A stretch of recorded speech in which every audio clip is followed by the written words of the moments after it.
સતી મનન તમને આજની સમાજની દરેક સ્ત્રીઓને શીખવાડે છે કે પોતાના પતિ પાસે માગણી કરવી હોય તો માગણીની રજૂઆત કેવી રીતે હોવી જોઈએ.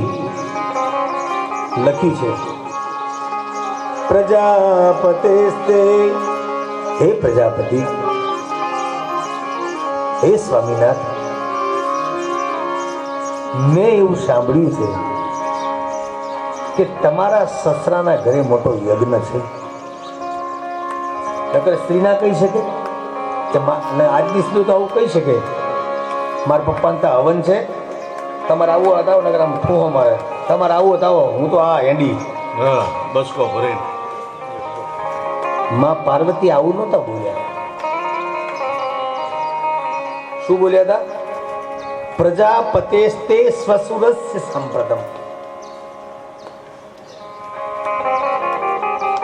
હે સ્વામી, તમારા સસરાના ઘરે, એવું ના કીધું મારા પપ્પા ત્યાં કે મારા પિતા ત્યાં, તમારા સસરાના ઘરે મોટો યજ્ઞ છે, એમાં આપણે જઈશું. જઈશું એમ નહીં, જઈશું રિક્વેસ્ટ. બસ આ શીખજો તમે, આટલું યાદ કે તમારા પતિ પાસે આટલું કહ્યું કે આ જગ્યાએ આવું છે, જઈશું આપણે. તો આવી રિક્વેસ્ટ કરશો ને તો તમારા પતિ ક્યારે તમને ના નહીં કહે. પણ તમે એમ કહો કે તમારે આવું તો આવો, આવજો તમ તારે કાલા વેણી જીરું વાટીને આવજો તમ તારે, હું તો આ હેડી, હા હલો કરી, હું તો આ હેડી. સતી ચરિત્ર તમને જીવનમાં, તમે સતી ન બની શકો તો કોઈ નહીં, પણ સતીના વિચારો જીવનમાં ઉતરશે ને તો તમારા સંસાર રૂપી સાગરમાં ત્યારે મોજા ઉછળશે.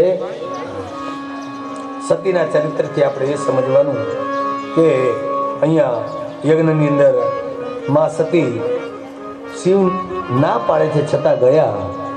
શું બન્યું? જે યજ્ઞમાં શિવ ન હોય એમાં કલ્યાણ નથી. ત્યાં ગયા, જોયું, પરેશ તૈયાર રહેજો ભૈયા, ધ્યાન અહીંયા રાખજો. જોયું કે યજ્ઞમાં બધા જ દેવોના સ્થાપન છે, શિવનું સ્થાપન નથી. શિવાચ્યુતો હરિદેવ. જે યજ્ઞમાં શિવનું સ્થાપન ન હોય ત્યાં યજ્ઞનો વિધ્વંસ થાય. સમય એવો બન્યો કે સતીનું અપમાન કર્યું. સતીએ પોતાના દક્ષિણ જમણા ચરણમાંથી અંગૂઠામાંથી અગ્નિ પ્રગટ કર્યો અને ધીમે ધીમે ધીમે ધીમે ધીમે ધીમે ધીમે ધીમે પોતાનું શરીર બળવા લાગ્યું. આ બાજુ સુરકી ભોંગી વગેરેને શિવના દૂતોને ખબર પડી. શિવે આજ્ઞા કરી. શિવ પોતે કૈલાસ માન સરોવર છોડી અને દક્ષિણના યજ્ઞમાં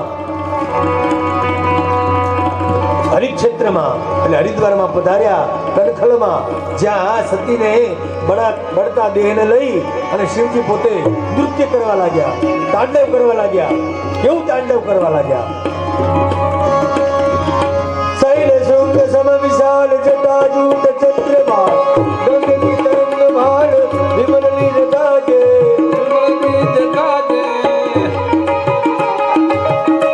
ભગવાન શિવજી નૃત્ય કરવા લાગ્યા. અને નૃત્ય કરતા એવા શિવજીને જોઈ અને દક્ષ રાજા ગભરાઈ ગયા. શિવ આવ્યા છે. જો શિવ અહીંયા પોતાના પત્નીનો એટલે કે મારી પુત્રીનો જો અહીંયા ત્યાગ અહીંયા કરશે ને તો કનખલ ભૂમિનું જે રહસ્ય છે ને, જ્યાં સતીએ દેહનો ત્યાગ કર્યો એ જગ્યાનું મહત્વ નહીં સમજાય. એટલા માટે શિવજી પોતાના પત્નીનો દેહ લઈ અને દોડવા લાગ્યા. એટલું બધું પરિક્રમા કરી અને કેવું કરવા લાગ્યા? નાગેન્દ્ર હારાય ત્રિલોચનાય ભસ્માંગરાગાય મહેશ્વરાય વિદ્યાય સુધાય દિગંબરાય તસ્મૈ નકારાય નમઃ શિવાય તસ્મૈ નકારાય નમઃ શિવાય. ભગવાન શિવજી પોતાની પ્રેયસી એવી માં સતીનો દેહ લઈ અને પૃથ્વી ઉપર પરિભ્રમણ કર્યું. અને જ્યાં જ્યાં એવું કહેવાય છે કે સતીના જ્યાં જ્યાં અંગ પડ્યા ત્યાં આપણે શાસ્ત્રમાં શાસ્ત્રમાં લખ્યું છે કે વૈદિક પરંપરામાં લખ્યું છે કે માતાજીના એક એક અંગો એક એક જગ્યાએ પડ્યા. 51 જગ્યાએ મા સતીના શરીરના ટુકડા પડ્યા હતા. 51 શક્તિપીઠો બની. અંબાજીમાં માનું હૃદય પડ્યું એવું કહેવાય છે. અંબાજીમાં માનું હૃદય પડ્યું અને માનો જે ચોટલો હતો ને એનો ભાગ ચોટીલામાં પડ્યો. એટલે ગુજરાતમાં આપણને 3-4 શક્તિપીઠો વિદ્વાનોના મતે 4-5 શક્તિપીઠો આપણને મળી છે. જેમાં બહુચરાજી શંખલપુર એ પણ માનું શક્તિધામ કહેવાય, શક્તિપીઠ કહેવાય. ચોટીલા, પાવાગઢ, અંબાજી અને ગઢ ગિરનાર જુનાગઢની અંદર પણ માં અંબાજી સ્વરૂપે ત્યાં બિરાજમાન છે. આવી શક્તિપીઠો થઈ અને સતી ચરિત્રના માધ્યમથી જીવનમાં એક સૂત્ર યાદ રાખવાનું કે ક્યારે પણ પોતાના પતિની વિરુદ્ધ જવું નહીં. જો પતિની વિરુદ્ધ જઈએ તો શું સ્થિતિ બને એ સ્થિતિ આપણે જાણી લીધી કે અહીંયા સતીને પોતે બળીને ભસ્મ થવું પડે અને બીજા 60,000 વર્ષ સુધી સતીએ તપ કર્યું. હિમાલય અને મેનાના ત્યાં દીકરી બન્યા. 60,000 વર્ષ સુધી તપ કર્યું. તપના પ્રભાવથી ફરીથી તપ કરતા હતા માં અને પિતા કહેવા લાગ્યા હિમાલય અને મેનાજી કે હે પાર્વતી, હે સતી, હવે તું આ તપ શાના માટે કરસ? તારા ગયો જન્મ તો દક્ષિણાતા દીકરી બન્યા. હવે તો ના, જે મારા પતિ જે હતા શિવ, ફરીથી મારે એ જ શિવને પામવા છે. એટલે ફરીથી એને 60,000 વર્ષ સુધી તપ કર્યું અને તપના પ્રભાવથી ફરીથી શિવ સાથે એના લગ્ન થયા. અને સુખદેવજી મહારાજ પરીક્ષિતને કહે છે સતી ચરિત્ર જો 4 પ્રકરણ છે. આપણે 4થા સ્કંદની અંદર 4 પ્રકરણ છે. એમાં પહેલું પ્રકરણ છે ધર્મ. ધર્મ પ્રકરણની અંદર આપણે કથા જોઈ કોની? તો કે દેવહૂતિ અને કરદમ ઋષિની કથા આપણે જોઈએ. 4 પ્રકરણમાં ધર્મ પ્રકરણ, બીજું છે અર્થ પ્રકરણ, ત્રીજું છે કામ પ્રકરણ અને ચોથું છે મોક્ષ પ્રકરણ. આ 4 પ્રકરણ જેમ મેં કહ્યું હતું ને પહેલા દિવસે કે 12 સ્કંદ છે, 335 અધ્યાય છે. એવી રીતે 41 નહીં 43 પ્રકરણ. એમાં 4 પ્રકરણની કથા આપણે હજુ કરી છે. એમાં 4 પ્રકરણમાં ધર્મ, અર્થ, કામ અને મોક્ષ. ધર્મ પ્રકરણમાં સતી ચરિત્રનું સાંભળ્યું. અર્થ પ્રકરણમાં ધ્રુવજીની વાત છે. ધ્રુવ એટલે અળગતા. ધ્રુવ ચરિત્રના માધ્યમથી આપણે એ સમજવાનું કે ધ્રુવ મહારાજ ઘોર જંગલમાં ગયા 5 વર્ષની ઉંમરમાં. એ અર્થ પ્રકરણ, કામ પ્રકરણ બતાવતા કહે છે કે 4 પ્રકરણમાં ધર્માર્થ કામ મોક્ષેષુ ત્રિવિધમ તાપ ઉચ્યતે. 4 પ્રકરણને સિદ્ધ કરવા હોય તો જગતની અંદર 3 પ્રકારના તાપને છોડવા પડે. એ તાપ કયા? તો પહેલો શ્લોક છે ભાગવતજીનો. તમને જે પત્રિકા આપી છે ને બધાને, એમાં એક શ્લોક છે. કયો? સચ્ચિદાનંદ રૂપાય વિશ્વોત્પત્યાદિ હેતવે તાપત્રય વિનાશાય. એ 3 પ્રકારના તાપ જ્યાં સુધી આપણા શરીરમાં હોય ત્યાં સુધી ધર્મ, અર્થ, કામ અને મોક્ષ આ 4 પુરુષાર્થ આપણા જીવનમાં આવતા નથી. કદાચ અનાયાસે ગુરુ કૃપાથી કદાચ આ 4 પુરુષાર્થ આપણામાં આવે તો એ 4 આવ્યા પછી સિદ્ધ થતા નથી. ક્યારે સિદ્ધ ન થાય? 3 પ્રકારના તાપ આપણા હૃદયમાંથી હટવા જોઈએ. એ 3 પ્રકારના તાપ એટલે આધિદૈવિક, આધિભૌતિક અને આધ્યાત્મિક. જેને આપણે બીજી ભાષામાં કહીએ તો આધિ, વ્યાધિ અને ઉપાધિ. આધિ કોને કહેવાય? જે વસ્તુ નથી અને એ જોઈએ છીએ અને એને મેળવવા માટે આપણે લાખો પ્રયત્ન કરીએ છતાં મળે નહીં, એનું નામ આધિ. વ્યાધિ કોને કહેવાય? જે વસ્તુ આવી ગયું, હાલો એર કુલર આવી ગયું, ઘરમાં લાવી દીધું, નતું મહેનત કરીને લઈ આવ્યા, આધિ. લાવ્યા પછી કેમ ચાલુ કરવું નથી આવડતું, એ વ્યાધિ. અને લાવ્યા પછી ચાલુ કરીને જો ઠંડો પવન ના આવે, એ ઉપાધિ. આ સરળ ભાષા, કારણ કે ગામડામાં અમુક સરળ ભાષા, કારણ કે અમુક એવા શબ્દ બોલીએ તો ખબર ના પડે. એટલે આ 3 તાપ જે છે ને, તાપ આપણા હૃદયમાંથી જ્યારે હટી જાય તો 4 પ્રકરણ મને તમને સમજાય. તો અર્થ પ્રકરણમાં ધ્રુવનું ચરિત્ર કહેતા કે છે, હે પરીક્ષિત, સાવધાન થયા સુનો, સાવધાન થઈને સાંભળો કે ધ્રુવ મહારાજ ધીમે ધીમે ધ્રુવને થયું કે ધ્રુવ એટલે અડગતા. જીવનની અંદર બહુ વિષયાસક્ત થવું નહીં, બહુ વિષયોમાં આસક્ત થવું નહીં. જો વિષયમાં આસક્ત થશું તો વિષય નથી કહેતા ભોગો ને ભોગતા વયમેવ ભોગતા. ભોગ આપણે ભોગને નથી ભોગવતા, પણ ભોગ આપણને ભોગવે છે. આપણે માની કે સમય ગયો, સમય નથી ગયો, સમયમાંથી આપણું આયુષ્ય ઓછું થયું. જેમ આપણો જન્મ થાય ને એટલે આપણે વિચારીએ કે આ માણસનો આ જન્મદિવસ 25 વર્ષ પૂરા થયા. હે ના, આપણા આયુષ્યમાંથી 5 વર્ષ કે 1 વર્ષ ઓછું થયું એવું વિચારી અને હરિસ્મરણ કરવું. અહીંયા ધ્રુવની ચરિત્રની કથા કહેતા કહે છે કે હે પરીક્ષિત, સ્વાગતમ તે સુરર્ષે તે દિષ્ટ્યાનો દર્શનમ ગતઃ તવ ચક્રેણ ચંદ્યાનમ યથા સૂર્યો યથા વિ. ધ્રુવ મહારાજ જન્મ્યા અને ધ્રુવ મહારાજને થયું કે હવે મારે આ ઘરનો ત્યાગ કરી, કારણ કે ધ્રુવ છે ને એની માતાનું નામ બધાને ખબર છે, ખબર છે બધા. ધ્રુવ ચરિત્રના માધ્યમથી એ સમજવાનું કે માતાના ગર્ભની અંદર નક્કી થઈ જાય આપણું શું 3 વસ્તુ. આપણે ઘણી વાર એવું કે આ માણસનું આયુષ્ય આટલા વર્ષ છે, આ માણસનું આયુષ્ય આટલા વર્ષ છે. બીજું એક શ્લોક પ્રમાણ આપે છે કે ધનાની ભૂમૌ પસવસ્ત ગોષ્ઠે ભાર્યા ગૃહદ્વારી જન સ્મશાને દેહસ્થિતાયામ પરલોક માર્ગે કર્માનુગો ગચ્છતિ જીવૈક. ઘણા વ્યક્તિના મોઢેથી આવું સાંભળવા મળે, કાંઈ લઈને આવ્યા નથી દિનેશ કુમાર અને કાંઈ લઈને જવાનું નથી, આવું બધા બોલે. સાચું ને બેન? તમે બોલ્યા છો ને બહુચરાજી વાળા બધા બોલે, હું લઈને આવ્યા હું લઈને જવાનું.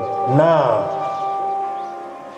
ધ્રુવ ચરિત્રના માધ્યમથી એ સમજવાનું કે આપણે શું લઈને આવ્યા છીએ.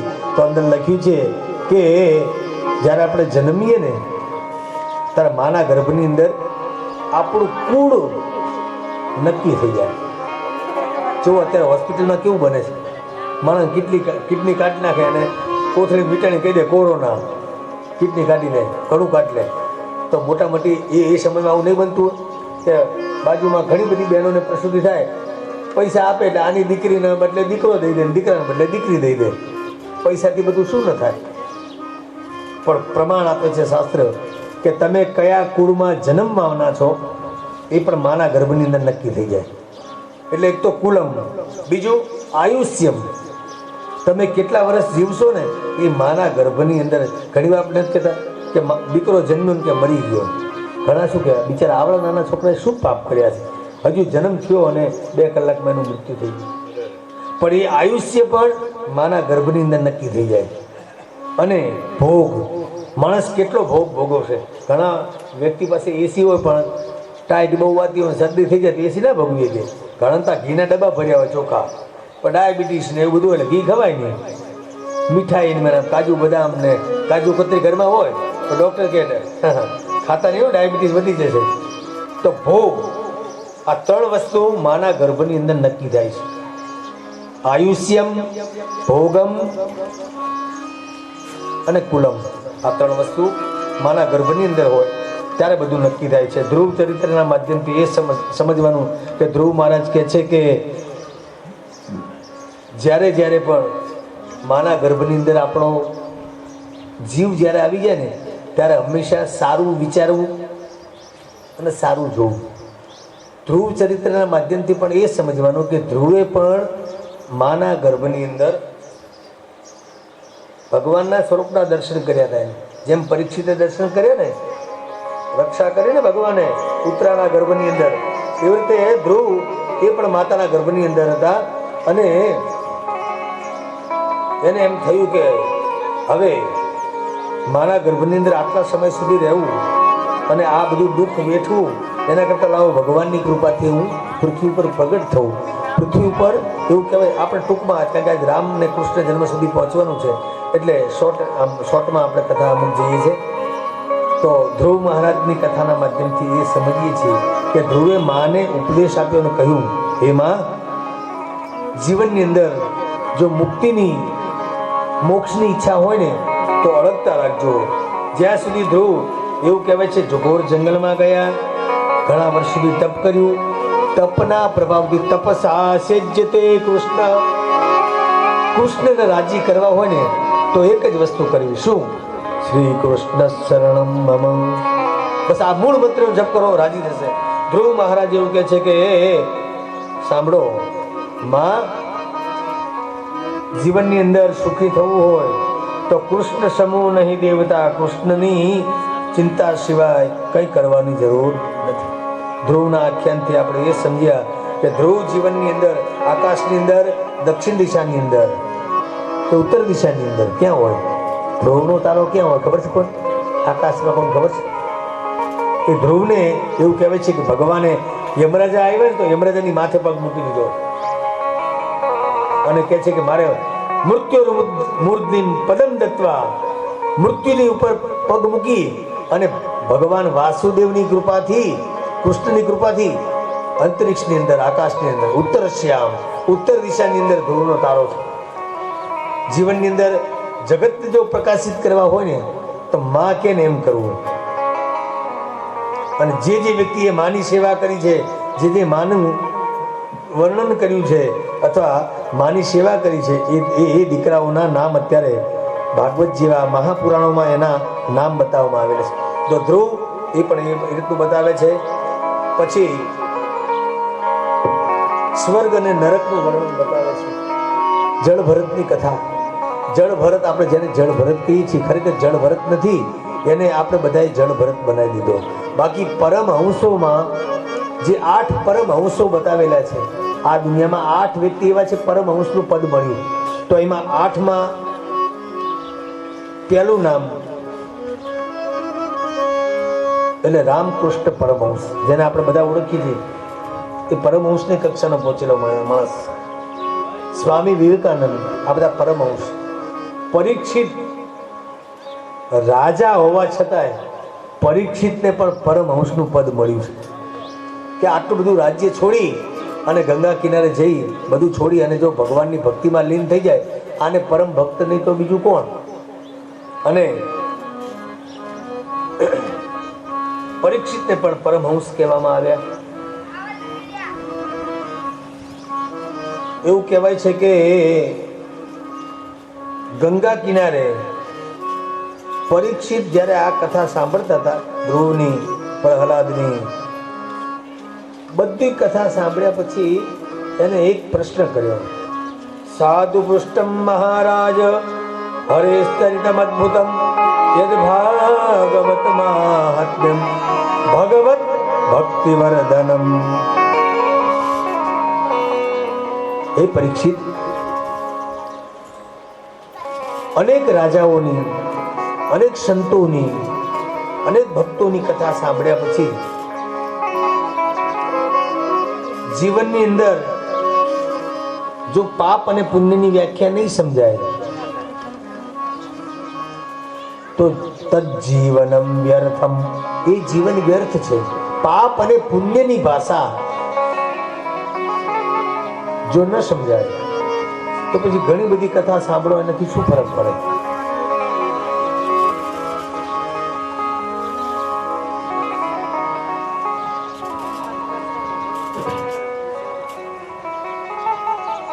હે પરીક્ષિત, 28 પ્રકારના નરકો બતાવેલા છે ભાગવતજીમાં. નરક શબ્દ સાંભળતા પરીક્ષિત વ્યાકુળ બની ગયા. પરીક્ષિતના સ્વરૂપને જોઈને સુખદેવજી કહે છે, હે પરીક્ષિત, કથમ મ્લાન મુખ જાત, કેમ ઉદાસ થઈ ગયો કે પ્રભુ તમે આવી પ્રહલાદ વગેરે આવા પરમ ભગવદીઓના, પરમ ભક્તોના કથા સંભળાવ્યા પછી આ વચ્ચે તમે આવી કથા કેમ લાવ્યા નરકની? મારે નરકમાં જવું એ નથી, મારે નરકની કથા સાંભળવી પણ નથી. હવે એ જો ના પાડતા તો આપણે સંભળાય? આપણે પણ નરકમાં જવું જ નથી દિનેશ કુમાર, તો એની કથા ખોટી સાંભળવી નરકની? જ્યાં જવું નથી એની કથા ક્યાં સાંભળવાની જરૂર છે? પણ 28 પ્રકારના નરકોમાં 3 નરકોના વર્ણન હું તમને કહી દઉં. એમાં એક નરકનું નામ છે કુંભીપાક. 28 પ્રકારના ગુણો ભાઈ, 28 નરકો છે. તો અહીંયા વૃષભદેવની કથા, એટલે એ પણ ભગવાનનો અવતાર છે. એ વૃષભદેવ અને જળ ભરતની કથા એ 5મા સ્કંદની અંદર બતાવતા કહે છે કે 28 પ્રકારના નરકોમાં ખતરનાકમાં ખતરનાક અને બીક લાગે એવા કોઈ નરક હોય ને તો એ 3.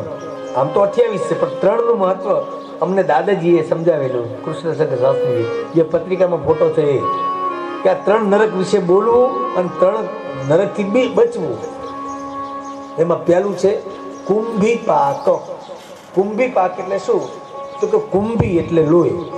કુંભી શબ્દનો શબ્દ સૂક્ષ્મ અર્થ થાય લોહી, અને પાક એટલે પરિભ્રમણ, એટલે બ્લડ સર્ક્યુલેશન ઇંગ્લિશમાં કહીએ ને. કુંભી પાકનો અર્થ થાય જે શરીરમાં નસમાં લોહી હાલે છે ને, જેને કહેવાય બ્લડ પ્રેશર. શું કહેવાય એને? Blood pressure. જેને બીપીનું દર્દ હોય ને, સમજી લેવાનું કે એ 28માંથી કુંભી પાક નામનું નરક આપણે ભોગવી રહ્યા છીએ. કુંભી પાક, કુંભી એટલે લોહી, પાક એટલે પરિભ્રમણ, લોહીનું પરિભ્રમણ. લોહીનું પરિભ્રમણ, ઘણાને બીપી વધી જાય ઘટી જાય, એટલે બીપીના દર્દીઓ છે ને સમજી લેવાનું કે કદાચ જીવતા ઉપર તો શું છે એ ખબર નથી, આપણે જોયું નથી, જે ગયા એને આપણને કીધું નથી કે ઉપર કાંઈક છે. તો કુંભી પાક એટલે શરીરમાં બીપી વધઘટ થવું. સમજી લો કે કુંભી પાક નામનું નરક આપણે અહીંયા ભોગવી રહ્યા છીએ. બીજું શુચિમુખ. 27મું જો 26મું, 27મું, 28 આ 3 નરકો છેલ્લા. એમાં 26મું એનું નામ છે કુંભી પાક, એટલે બ્લડ પ્રેશર. 27મું છે એનું નામ છે શુચિમુખ. શુચિ એટલે સોય, મુખ એટલે મોઢું. જો ડાયાબિટીસ વાળાને સોય લેવી પડે ને, આપણે લેતા નથી અને પ્રાર્થના કરીએ કે આ કોઈ પણને લેવું ન પડે. અને જે આ યજમાન જે કથાના મનોરથી છે ને, એના કુટુંબમાં કોઈને ડાયાબિટીસ ના થાય, હોય તો ભાગી જાય. શુચિમુખ 27મું નરક છે એનું નામ છે શુચિમુખ. શુચિ એટલે સોય, મુખ એટલે મોઢું. સોયના મોઢા ઉપર જીવન ગુજારવું. સોય જો ના લે તો એને ડાયાબિટીસ વધી જાય. સમજી લો કે તમે શુચિમુખ નામનું નરક ભોગવી રહ્યા છો. અને બીજું છે છેલ્લું રૌરવ. રૌરવ એટલે શું? દીકરો બોલે બાપને ન સાંભળે, બાપ બોલે દીકરો ન સાંભળે, વહુ બોલે સાસુ ન સાંભળે, સાસુ બોલે વહુ ન સાંભળે. જ્યારે ઘરમાં એકબીજાથી વિરુદ્ધ દિશામાં હાલે. રવ એટલે ન ગમતું. રવ શબ્દનો અર્થ થાય ન ગમતું. રવ એટલે અવાજ. તમને ન ગમતો અવાજ ઘરમાં સાંભળવા મળે, ટૂંકમાં કહીએ ને તો ઘરમાં ઝઘડો થાય ને, સમજી લેવાનું કે તમે અત્યારે રૌરવ નામના નરકમાં રમી રહ્યા છો. તો આપણે આ નરકમાં બહુ જવું નથી. કહે છે કે બીજી મને કથા સંભળાવો. કથા સંભળાવતા કહે છે કે ભગવાનના અનેક સ્વરૂપો, ભગવાનના અનેક અવતારોની કથા કરતા કહે છે કે હવે મારે એક એવી કથા સાંભળવી છે કે ભગવાન પક્ષપાત કરે છે. પરીક્ષિતે શું કીધું કે મેં સાંભળ્યું છે ભગવાન પક્ષપાત કરે. કે ના, ભગવાન પક્ષપાત ના કરે. તો હા, પક્ષપાત કરે જ છે ને. કેમ? તો ભગવાને કે દેવોને રાજી કર્યા અને દૈત્યોને માર્યા, ઘણા દૈત્યોને માર્યા. એવી મેં કથા સાંભળી છે. પરીક્ષિત કે છે. સુખદેવજી કહે છે ના, ભગવાન પક્ષપાતી હોય. ભગવાન કેવા છે? અંતર્યામી સમસ્તાનામ જાનાતિ માનસમ. ભગવાન અંતર્યામી છે, એ બધું જાણે છે. ભગવાન ક્યારેય પક્ષપાત કરે નહીં. પણ પરીક્ષિતના મનમાં રહેલો શંકા, એની શંકાનું સમાધાન કરતા કહે છે જો ભગવાન પક્ષપાતી હોય તો પ્રહલાદ કોણ હતું? જો પ્રહલાદના પિતા હિરણ્યકશિપુ રાક્ષસ છે, જો હિરણ્યકશિપુને ઋષિ બની, શું બન્યા હતા ભગવાન? ઋષિ. જો એને ઋષિ બની અને હિરણ્યકશિપુને ભલે માર્યા હોય, પણ સામે એનો દીકરો પ્રહલાદને ભગવાને ન ઉગાર્યો. એની કથા વિસ્તારપૂર્વક મને કહો. કહે છે કે એકવાર હિરણ્યકશિપુ ખૂબ તપ કર્યું. તપના પ્રભાવથી બ્રહ્માજી પાસે વરદાન માગ્યું. કહ્યું કે મને વરદાન આપો. કેવું વરદાન? તો શ્લોકમાં લખ્યું અંતર બહિરવસ્થિતમ. હું રાત્રે ન મરું, દિવસે ન મરું, ઘરમાં ન મરું. આ બધી જ કથા બધાને ખબર છે. ટૂંકમાં એવું બધું વરદાન માગ્યું અને એ વરદાનના માધ્યમથી બ્રહ્માજીએ કીધું તથાસ્તે તવ વચનમ સત્યમ ભવતુ તે વચ. હે હિરણ્યકશિપુ, તું જેવું ધારસ ને, તું જેવું વિચારસ એવું તને પડશે. એટલે ભગવાનના મંદિરમાં જઈ આ હિરણ્યકશિપુ વિચાર કરો, ભલે રાક્ષસ છે પણ હિરણ્યકશિપુ શું વિચારે છે કે ભગવાન પાસે જાઓ ને ત્યારે તમારા દિલમાં જે હોય ને અથવા ભગવાને તમને જે સુખ આપ્યું ને એ સુખ ભગવાન પાસે જઈને ગાવાનું. પણ આપણે બધા કેવા છે, ભગવાનના મંદિરમાં જઈએ એટલે જઈને તરત જ માગણી કરી, ભગવાન દીકરાને એકાદો દીકરો થઈ જાય ને તો બસ આમ જો જમાવટ. બસ એને એક દીકરાને પોતાની દુકાન છે ને, બીજાને પણ સરસ મજાની પોતાની દુકાન થઈ જાય ને એ ધંધો ચાલે ને. ભગવાન પાસે આવું બધું તમારી મોહ માયાના પ્રશ્નો ભગવાન પાસે ક્યારે ન મૂકતા. અહીંયા હિરણ્યકશિપુ કહે છે ભગવાન પાસે માગો, પણ એ માગ્યા પછી ભગવાનને અર્પણ કરવું. વિચાર કરો કે જેના એ કથા બધા જાણીએ છીએ કે માના ગર્ભની અંદર કયા જૂના હૃદયમાં પધાર્યા ભગવાન, અને હિરણ્યકશિપુને થયું કે લાવો હું ભગવાન પાસે માગું. આવું બધું માગ્યું અને અંતમાં સમય એવો આવ્યો કે પોતાના પુત્ર પ્રહલાદને પહાડો ઉપરથી પછાડ્યો, સમુદ્રમાં ફેંક્યો. ફાગણ સુદ પૂનમને યાદ કરી, ફાગણ સુદ પૂનમ હોળિકાની અંદર પણ એને બાળવાનો પ્રયત્ન કર્યો. ટૂંકમાં આ પ્રસંગથી સમજવાનું કે પોતાના પિતાએ પોતાના પુત્રને મારી નાખવા માટે અનેક પ્રયત્નો કર્યા, છતાં પણ પ્રહલાદના ભક્તિથી, પ્રહલાદની ભગવાનમાં અનન્ય શ્રદ્ધાથી ભગવાન ઋષિ પ્રગટ થયા. અને એ પ્રગટતાની સાથે પ્રહલાદે શું માગ્યું? જો આ બધી કથા, આમ તો બધા ઉત્સવ આપણે ઉજવવાની વાત કરીએ છીએ, પણ ઉજવો કે ન ઉજવો, પણ જીવનમાં આ પ્રસંગોના માધ્યમથી કંઈક ઉતારજો. ઉજવો એ જરૂર નથી, ઉજવવું જરૂર નથી, પણ એને યાદ રાખજો કે પ્રહલાદે ભગવાન પાસે કંઈ માગ્યું નહીં. એવું કહેવાય છે કે ખૂબ તપ કર્યું અને ઋષિ ભગવાન પ્રગટ થયા. કથા ખબર છે કે લોખંડનો થાંભલો ગરમ કર્યો, એમાંથી ભગવાને કીધું કે આ થાંભલામાં તારા ભગવાન હોય. આ બધી જ કથા આપણે જાણીએ છીએ, પણ આખો આ પ્રહલાદ ઋષિ જન્મના માધ્યમથી આટલું સમજવાનું કે પોતાના પિતાએ પોતાના દીકરાને મારી નાખવા માટે અનેક પ્રયત્નો કર્યા, પણ છતાં ભગવાન પ્રગટ થયા, ઋષિ બની. આપણે જય જયકાર કરીએ પછી સમજીએ, બોલો ઋષિ ભગવાન કી જય. ઋષિ ભગવાન પ્રગટ થયા પછી ઋષિ ભગવાને પ્રહલાદને કહ્યું, બેટા માર. બસ આ ઋષિ જન્મથી આપણે એટલું સમજવાનું કે જન્મતાની સાથે પિતાએ આટલો બધો પરેશાન કર્યો, પોતાના પુત્રને મારી નાખવા માટે આટલા બધા પ્રયત્નો કર્યા, પણ છતાં ભગવાને માગવાનું કહ્યું તો એ પ્રહલાદે શું માગ્યું ખબર છે? કોઈ ખબર હોય તો શું માગ્યું? ધન માગ્યું, દોલત માગી, સ્વર્ગ માગ્યું, મુક્તિ માગી, શું માગ્યું?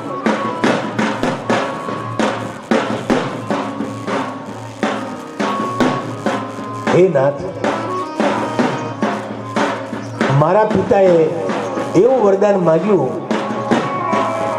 કે જે વરદાનના માધ્યમથી તમારે અડધું પશુ અને અડધું નરનું રૂપ લેવું પડ્યું. પ્રભુ નમે ભક્ત પ્રસિદ્ધ. ગીતા વાંચો, ક્યારેક શ્રીમદ ભગવદ્ ગીતા વાંચો અથવા ઘરમાં રાખજો. હે પ્રહલાદ, હે બેટા, હે વત્સ, તારા પિતાએ ગમે તેવું વરદાન માગ્યું બ્રહ્માજી પાસે, અને બ્રહ્માજીએ તથાસ્તો કહી દીધું, અને એને વરદાન પ્રમાણે એ કોઈના હાથે ન મરે, આકાશમાં નહીં, પાતાળમાં નહીં, પાણીથી નહીં, અગ્નિથી નહીં. આવું વરદાન માગ્યું ને, પણ બેટા નમે ભક્ત, તું મારો ભક્ત છે. અને તને નારદજીના માધ્યમથી મળેલો મંત્ર ઓમ નમો ભગવતે, આ મંત્રના માધ્યમથી તે મને પુકાર્યો અને મારે આવું પડ્યું. અને કેવું સ્વરૂપ લઈ? અડધું નરનું, અડધું પશુનું. હું આવ્યો છું. મારા ભક્તનું પતન થાય ને એવું ભગવાન કે હું ક્યાંય જોઈ શકું. જેમ મા પોતાના દીકરાનું, પોતાના પુત્રનું કે પોતાના પતિનું ક્યારેય સ્ત્રી અહિત વિચારે નહીં. એમ અહીંયા ભગવાન કહે છે, બેટા તું મારો ભક્ત છે, તારું અહિત થાય, તારું પતન થાય. ભગવાન કહે છે, ન દૃશ્યેહમ તથા રામો, હું આવું દ્રશ્ય જોઈ ન શકું. એટલે પ્રહલાદ એક નાનું બાળક છે. નૃષિ ભગવાન પ્રગટ થયા, અડધું નર અડધું સિંહનું સ્વરૂપ લઈ અને જ્યાં એની સામે આવ્યા ને ત્યાં ભગવાનનું ઘે ઘે સિંહ કેવી ગર્જના કરે. હવે ગર્જના કરતા એવા નૃષિના રૂપને જોઈ અને દેવો બધા વિસ્મિત થયા, દેવો ભયભીત થઈ ગયા. આ સ્વરૂપને જોઈ અને પ્રહલાદને એમ થયું કે આહા, મને જેના ઉપર ભરોસો હતો એ તો મારી સામે ભગવાન બનીને આવ્યો છે. હવે મારે ક્યાં ભટકવાની જરૂર છે? પ્રહલાદ પોતે ભગવાન ઋષિ પાસે જાય છે. ભગવાન ઋષિ પ્રહલાદને પોતાની ગોદમાં લે છે. ક્યાં લે છે? પોતાના ગોદમાં. અને સિંહનો સ્વભાવ કેવો હોય? કોઈ પણ વસ્તુને ચાટે. પ્રાણી હોય ને એ જીભથી કોઈ પણ વસ્તુને ચાટે. તો એ પ્રહલાદના સ્વરૂપને ઋષિ ભગવાન ચાટવા લાગ્યા, ચુંબન કરવા લાગ્યા, એને આલિંગન આપવા માંડ્યા. અને પ્રહલાદને કહે છે, બેટા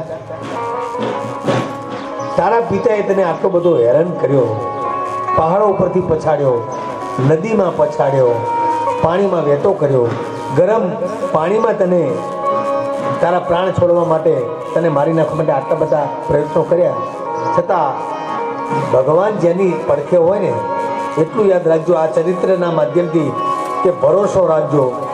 ભરોસો દઢઈને ચરણ કેરો, ભરોસો દઢઈને ચરણ કેરો.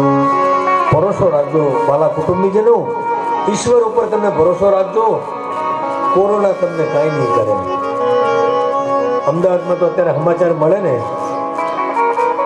એટલે એમ થાય કે હા, આજ સવારે ઘરવાળીનો ફોન આવ્યો, મને કે આપણી સોસાયટીમાં આપણી લાઈનમાં 7 કેસ છે. તો અમે તમે ઘરમાં ને ઘરમાં રહ્યો, ન નીકળશો. હવે હું અહીં કથા કરો, મને આવી ઘરની કથા ક્યાં ગયો છો? હું ભૂલી જઉં છું. પણ ભરોસો નો ડાઉટ આ વિશ્વવ્યાપી જે મહામારી છે એ તો અદ્ભુત છે, અદ્ભુત છે. ભગવાને આ ઋષિ પ્રગટ થયા ને, ઋષિનું સ્વરૂપ પણ અદ્ભુત છે. તમોદભૂતમ શ્લોક લખ્યો. ભગવાન કેવા છે? તમોદભૂતમ, અદ્ભુત સ્વરૂપ છે ભગવાન ઋષિનું. અને રોગે અદ્ભુત છે ગુણાભાઈ, દેખાતો નથી પણ મારો બેટો આમ જો અડી ગયો ને, આ ભવની હુજવાડી દો બાપા. પ્રાર્થના કરીએ ઠાકોરજીને, હે ભગવાન યજમાન પણ ઠાકોર અને ઠાકોરજી સ્વરૂપે ભગવાન પધાર્યા, તો એના ઉપર દિનેશ કુમાર આટલો ભરોસો ના હોય? હે માસ એમ બાંધો ના હોય, પોલીસ વાળા આવે એટલે બાંધ દેવાનું, જતા રહે એટલે કઈ નાખવાનું. બસ ભરોસો રાખજો માતાઓ, ઈશ્વર ઉપર ભરોસો હશે. જેમ આ રાક્ષસ હોવા છતાં પણ એના પિતાએ કીધું થાંભલામાં ભગવાન હોય, કે હા હોય, પિતાજી કેમ ન હોય? હવે ભક્તે કહી દીધું અને ભગવાનને થાંભલામાં આવવું પડ્યું. અને કે માણસ નહીં, પશુ નહીં. ભગવાન કે કઈ વાંધો નહીં બેટા, તારી ઈચ્છા છે ને, માણસ નહીં બનવું કે પશુ નહીં બનવું.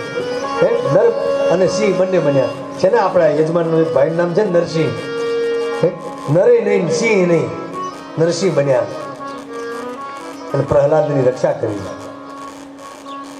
હવે નૃષિ સ્વરૂપ આવું જોઈ અને એવું લખ્યું છે શ્લોક. શું લખ્યું છે? એવમ સુરાદય સર્વે બ્રહ્મરુદ્ર પુરુષરા સાક્ષાત શ્રી પ્રેષિતા દેવે દૃષ્ટવા તમ મહાદ્ભુતમ. ભગવાનનું અદ્ભુત સ્વરૂપ જોઈ અને દેવો ગભરાણા. વિચાર કરો, દરેક દેવોને એમ થયું કે જે વિષ્ણુ અવતારો બધા લીધા, રામ, કૃષ્ણ, વરા, કશ્યપ, કપિલ, આ બધા વામન, આ બધા અવતારો લીધા, બધા અવતારોમાં તો ભગવાન સૌમ્ય લાગ્યા. પણ આવું અદ્ભુત, આવું અડધું નરસિંહનું સ્વરૂપ લીધું, અમને ડર લાગે છે. તો કે હવે આ સિંહ ગર્જના કરે, સિંહની સામે કોણ જાય? દરેક દેવોએ વિચાર કર્યો કે એમ કરો, પતિ જ્યારે ગુસ્સામાં થાય ને ત્યારે એની પત્નીને સામે ઊભી રાખી દીધી, એટલે ટાટો થઈ જ જાય. દિનેશ કુમાર, પુરુષ જ્યારે આમ ગુસ્સો આવે ને બહુ છોકરા ઉપર ને હગાવાલા ઉપર ખીજાય, એટલે સામે એની પત્નીને ઊભી રાખી દે, તરત કે કરે ને ઈશારો.